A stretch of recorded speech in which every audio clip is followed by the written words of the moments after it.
नमस्कार दोस्तों। आज हम बात करेंगे बिहार पे। बिहार जो अगर एंशिएंट इंडिया के टाइम पे देखो, प्राचीन काल में वहाँ पे बिहार एक सेंटर था। मगध से लेकर दैट बुद्धा की जन्मस्थली, महावीर की जन्मस्थली से और आर्यभट्टा एंड अदर जो वहाँ पे राजेंद्र प्रसाद नेता जैसे नेता बिहार से आए। तो बिहार पीछे क्यों रह गया? इसका मेन कारण तो गवर्नमेंट पॉलिसीज़ हैं। तो इमीडिएटली आफ्टर इंडिपेंडेंस 1950 के दौरान में गवर्नमेंट ने एक पॉलिसी अडॉप्ट की, दैट फ्रेट इक्वलाइजेशन पॉलिसी। और उस पॉलिसी में क्या था कि गवर्नमेंट क्या करती थी, जैसे दूसरे राज्य हुए जो इंडस्ट्रियल राज्य थे, उनको सब्सिडीज़ एक तरह से लाभ दिया गया कि कैसे रिसोर्सेज वहाँ से बिहार से आप ला सकते हैं। फ्रेट में छूट मिली उनको, दैट माल ढुलाई में उनको काफ़ी छूट मिली थी। फिर लॉ एंड ऑर्डर प्रॉब्लम एक थी, पॉवर्टी एक दूसरा कारण था। और एक हिस्टोरिकल एंगल भी था कि हिस्टोरिकली भी बिहार दैट अंग्रेज भी वहाँ पे उतना उसको नहीं थे, फोकस किया था। मेन फोकस उनका Bengal, Mumbai and Madras and then बाद में वो दिल्ली हो गया। और ये तो चलता रहा। फिर 2000 में अभी तक क्या था कि बिहार झारखंड से जो मिनरल रीजन है वहाँ से मिनरल्स को निकाल करके उसको बेचता था, उससे अपना खर्चा करता था, रेवेन्यू अपना करता था। लेकिन 2000 में क्या हुआ, सन 2000 में तो झारखंड हुआ वो अलग हो गया। तो इससे बिहार के रेवेन्यू में एक बहुत बड़ा फ़र्क पड़ा। तो ये एक मेजर रीजन था बिहार जो पीछे रहा विकास में।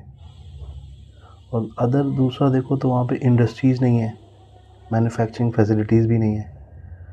तो ये एक मेजर, और ये नहीं है क्योंकि वहाँ पे स्किल लेबर नहीं है।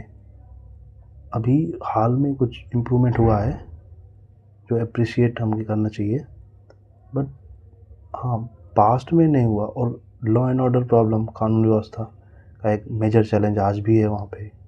पहले ज़्यादा था, अभी कम है। और दूसरा एक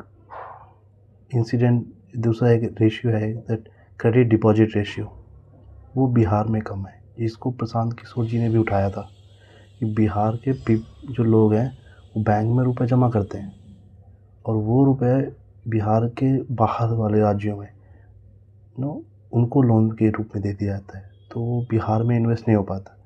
ये एक दूसरा रीजन था।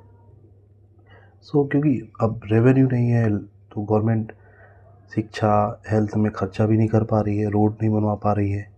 तो ये एक था। और हिस्टोरिकली अगर आप देखो तो शहरीकरण, अर्बनाइजेशन, वो बिहार में लगभग 12% है सेंसस 2011 के अनुसार। ओवरऑल इंडिया में देखोगे तो 35-36% है। तो ये और रहा है। और पॉलिटिकल रीजन भी रहे हैं। तो इसके अलावा अगर हम देखें कि बिहार के विकास के लिए हम क्या है, अपॉर्चुनिटीज़ क्या हैं, क्या अवसर क्या हैं, तो एक तो वहाँ पे एक हमने भूल के कारण मेंशन करने के लिए। दूसरा वहाँ पे जो हर साल एक जो फ्लड आता है कोसी रिवर, ये एक मेजर रीजन है।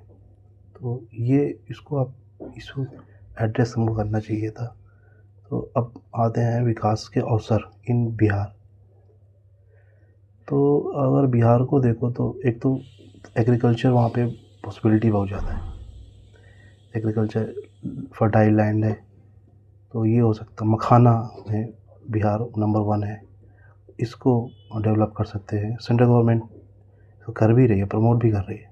एक फूड प्रोसेसिंग इंडस्ट्री वहाँ पे डेवलप की जा सकती है। ये एक मेजर कारण हो सकता है reason to factor to make Bihar developed.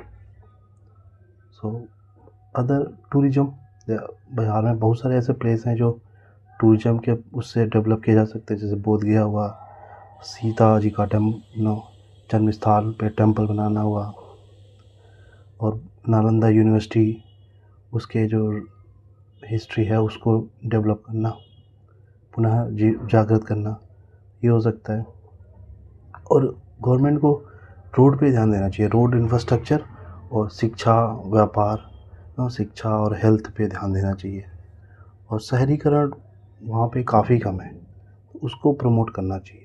और शहरीकरण कम होने के कारण ही का एक कारण है जो बिहार के लोग बाहर जाते हैं, तो ये है। तो हम तो कहेंगे आप सभी बिहारी लोगों से कि गर्व से कहो हम बिहारी हैं, पर थोड़े संस्कारी हैं।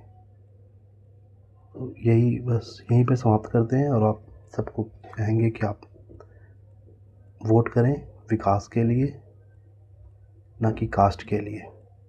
नमस्कार।